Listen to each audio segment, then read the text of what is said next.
আমি এখনো দলের সাধারণ সম্পাদক। অনেকদিন পরে নানান তথ্য উপাত্ত ফেসবুকে আসছে। সর্বশেষ দেখছিলাম যে ওবায়দুল কাদের সাহেব তিনি মারা গেছেন। তো ফাটাগাস্ট ওরফে ওবায়দুল কাদের তিনি মারা যাননি, এই খবরটি ইতিমধ্যে জেনেছেন। তবে আমাদের খবরের প্রসঙ্গটা একটু ভিন্ন। হঠাৎ করেই দীর্ঘদিন যাবৎ, প্রায় 10 মাস যাবৎ দলের এক সময়ের ব্লুটুথ ম্যান, সারাদিন রাত লাইট ক্যামেরা অ্যাকশন, গণমাধ্যমে বিবৃতি, এগুলো থেকে দূরে থাকা ওবায়দুল কাদের হঠাৎ করেই একটা লারা দিয়েছেন। তো কেউ কেউ বলছেন যে এই লারাটার আসলে কারণ কি? কোনো গ্রিন সিগন্যাল, অথবা রাজনীতিতে আবারও ফিরে আসার ইচ্ছা, অথবা আওয়ামী লীগকে পুনর্গঠিত করার ইচ্ছা, নাকি আওয়াজ তুললেন, কোনটা আসলে মেইন কথা? তবে বক্তব্যের মধ্যে অনেক কিছুই প্রাসঙ্গিকতা তুলে ধরেছে। আওয়ামী লীগ সরকারের ভুল, মানে গেল 10 মাস যাবৎ সারা বাংলাদেশের মানুষের বা রাজনৈতিক দলগুলোর একটা প্রধান বক্তব্য যে আওয়ামী লীগ জুলাই আগস্টের ঘটনার জন্য তারা ভুল বা ক্ষমা চায়নি। এটা যে ভুল হয়েছে সেটা স্বীকার করে ক্ষমা চায়নি। তবে গত 10 মাসের প্রেক্ষাপটে এখানে যা যা আসছে, পলিটিক্যালি এটা যে সরকার পতনের আন্দোলন ছিল, এটা স্পষ্ট মেটিকুলাসলি ডিজাইন ছিল। এই জায়গাটাকে ধরে রাখছে আওয়ামী লীগ। আওয়ামী লীগের বক্তব্য হচ্ছে যে ডক্টর মোহাম্মদ ইউনূস তিনি নিজে বলছেন যে এটা একটা মেটিকুলাস ডিজাইনড প্ল্যান ছিল। আওয়ামী লীগ সরকারের পতন নির্বাচনের মাহফুজ হচ্ছে সেটার মাস্টার মাইন্ড। ইভেন জামাতও বলছে এটা কোনো কোটা টোটার আন্দোলন ছিল না। জামাতের এক নেতার বক্তব্য ভাইরাল যে এটা ছিলই।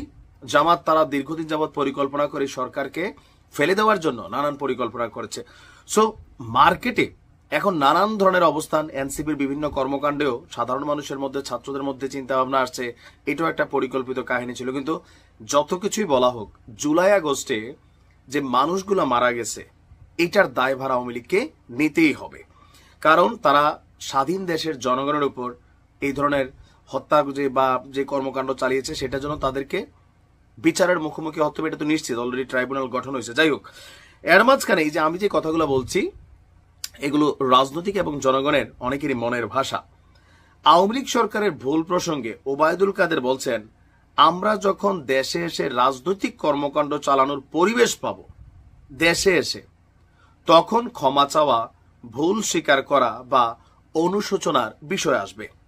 বিবিসিকে দেওয়া, আন্তর্জাতিক গণমাধ্যম বিবিসি বাংলাকে দেওয়া এক সাক্ষাৎকারে আপনার কলকাতায় অবস্থানরত ওবায়দুল কাদের তিনি দাবি করছেন জুলাই গণঅভ্যুত্থানের পর তিনি বাসা বদল করে আত্মগোপনে ছিলেন। শেষ পর্যন্ত গত বছর নভেম্বরে নিরাপদে তিনি দেশ ছেড়েছেন।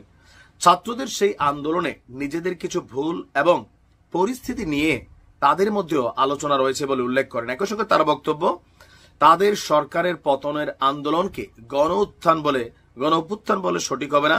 এতে উত্থান হয়েছে সাম্প্রদায়িক শক্তির। পতনের আভাস কি পেয়েছিলেন? সাংবাদিকের প্রশ্ন ছিল।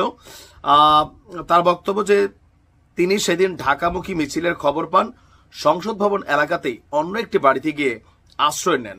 রাজপথের পরিস্থিতি দেখে বাসভবন থেকে সরে পড়ার বিষয়টা যে অনুধাবন করতে হলো সেটা কাদের প্রকাশ করেছে। এক পর্যায়ে জানতে পারেন যে সেনাপ্রধান জেনারেল ওয়াকারুজ্জামান বেতার এবং টেলিভিশনে ভাষণ দেবেন, সেই খবর পেয়ে বাইরে যাওয়ার সুযোগ ছিল না। তো এখানে বিভিন্ন বর্ণনার এক পর্যায়ে তার বক্তব্য যে এই যে এখন তাদেরকে ক্ষমা চাওয়ার ইস্যুটা যেটা, বা জনগণের যে দাবি এই মুহূর্তে আওয়ামী লীগ কি ক্ষমা চাইবে কিনা, তার স্পষ্ট বক্তব্য যে আওয়ামী লীগ মনে করছে যে এখন তারা দেশে নাই, বিদেশ থেকে তারা রাজনীতি ওইভাবে করছেও না।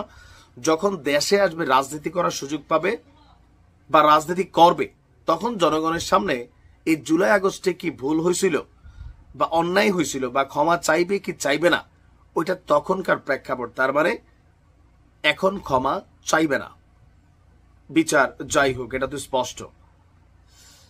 তো এতদিন পরে হঠাৎ করে আন্তর্জাতিক গণমাধ্যমকে সাক্ষাৎকার দেওয়া নিয়ে কেউ কেউ বলছেন যে কোথাও কোনো গ্রিন সিগন্যাল আসলো কিনা, অথবা আওয়ামী লীগ নতুন কোনো পরিকল্পনা করছে কিনা। অবশ্যই করছে। প্রকাশ্যে যখন রাজনীতি বন্ধ হয়, সংগঠন হিসেবে আপাতত নিষিদ্ধ নির্দিষ্ট সময় পর্যন্ত, সো গোপনে তারা তাদের রাজনৈতিক কর্মকাণ্ড চালাবে। তবে সরকার এই ব্যাপারে খুবই সচেতন যে দেশের জন্য যে কোনো অরাজক পরিস্থিতি তৈরি না হয়, এটা ব্যাপারে সরকার খুবই কনসার্ন করছে। দেখা যায় ওবায়দুল কাদেরের বক্তব্যে রাজনৈতিক দলগুলোর আবার পাল্টা প্রতিক্রিয়া কি হয়।